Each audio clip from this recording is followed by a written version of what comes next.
Hello everyone, welcome back to my channel, That Model Railway Guy, and I'm back for another slightly sad video today regarding model railways.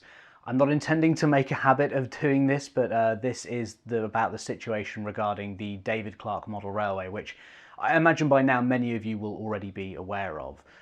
I wasn't going to make a video on this because there are others out there leading the charge, whereas I'm not really involved with the situation at all, and so I didn't want to appear like I was just making the video for content, just to jump on the bandwagon. But it has also been pointed out to me that this channel has quite a wide reach, and so maybe we can use that to our advantage here to let more people know about the situation, and maybe some of those people will be able to help in some way. So for those that aren't aware, the David Clarke Model Railway is a huge 38-foot by 16-foot model railway near Leicester that is housed by the Shuttlewood Clarke Foundation. I first found out about this railway from a video that the Great Central Railway did last year. I'll put a link to that in the description because it's well worth a watch and it shows just how incredible this model railway really is.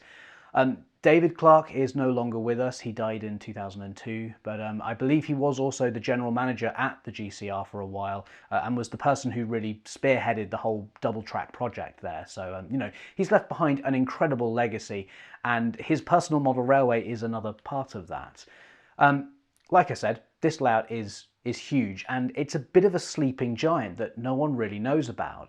Like I said, I only found out about it last year because of the GCR video that they made, and I suspect there are many people who have never heard of this railway, at least until earlier this month. It was very much built as a signalling exercise, from my understanding. If you think of Pendon Museum as being the gold standard for scenics and the microscopic little details, well, this layout is very much the gold standard for signalling and prototypical operations. It's all RC controlled as well, so the trains actually trigger track circuits just like they would in real life. One end of the layout has like a full-on lever frame as well for controlling all the points and signals. It really is incredible, and even though it's open to the public, it's been somewhat hidden away. Which leads us to the problem. The issue is that the Shuttlewood Clarke Foundation has now decided to close the model railway. They want to use the space for something else. I believe in their statement they sort of gave the impression that they wanted to use the building to put a charity shop in there, and effectively they've given the team of volunteers who maintain and run the railway a deadline of until December 19th to vacate the premises. Obviously that's quite a short amount of time, and it leaves the layout without a home. It would also be very difficult to move the layout anyway. Like I said, it's nearly 40 foot long, and while it has been moved in the past, I think it was a bit smaller then. I'm told that the current building it's now in was partly constructed around the layout, which is what made that move possible. Not to mention that the team who look after the layout were all much younger then. Realistically, they're not in a position decades later to undertake breaking up the layout and then reassembling it somewhere else anymore.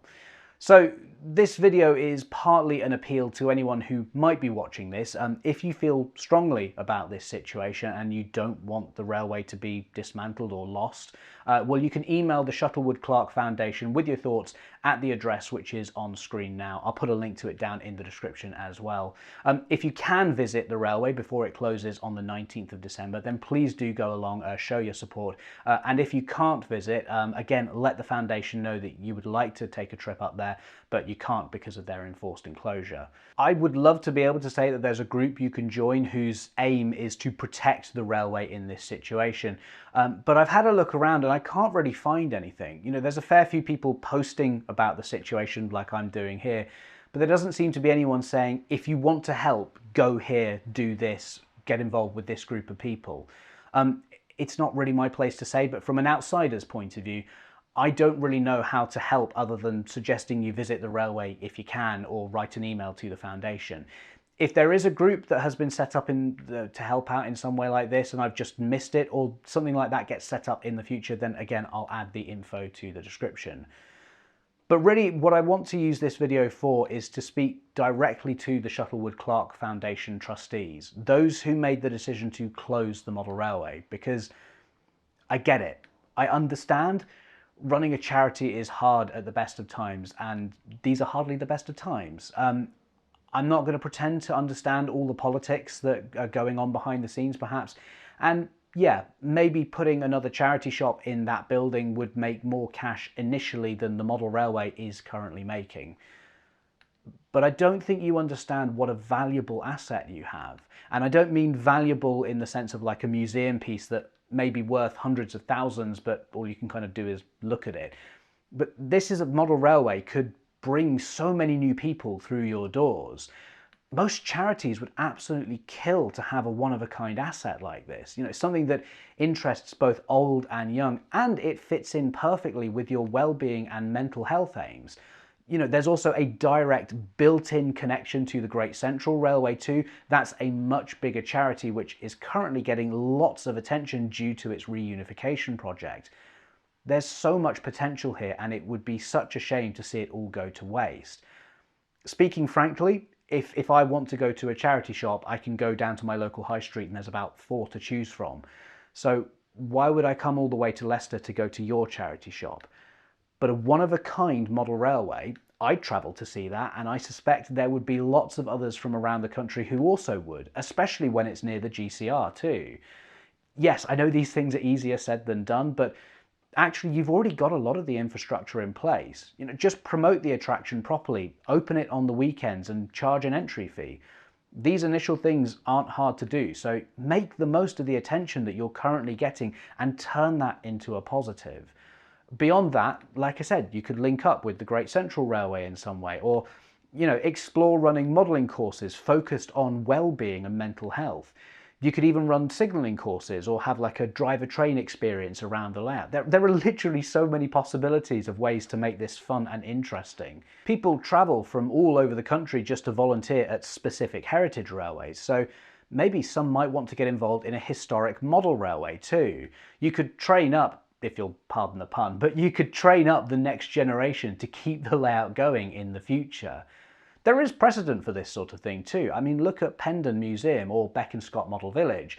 Both started out as one person's passion project and have then since gone on to become long-term successful businesses that are widely respected in the hobby. There's no reason why David Clarke's Model Railway couldn't reach the same standing given just a little bit of attention. And this is what I mean by the layout being such a valuable asset for you. But once it's gone, and it would be such a shame to lose this, especially as this is how most people are discovering that the layout exists, and that I think really is the core of the problem. I understand that you need to make money to survive, so why not make money off one of your biggest assets? There's such an opportunity here to become a major attraction in the model railway world instead of just another generic charity shop and tea room. To use an example, there used to be a place called Storrith's, which was a cafe that had a set of model railways upstairs. I believe they closed partly due to COVID, but also just retirement. But it was a place my grandparents used to go to, and my family used to go there as well. There were other cafes we could go to, but we'd drive 30 to 45 minutes to go to this place out in the middle of nowhere, it felt like, specifically because it had a model railway upstairs. And honestly, it wasn't on the same level as David Clarke's Model Railway.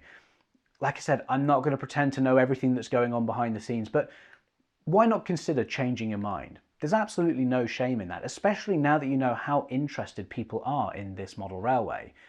Try making some changes, like really properly have a go at making it the best it can be and see where you are this time next year or maybe in 6 months. Make the most of the attention you're getting and see how much progress you can make.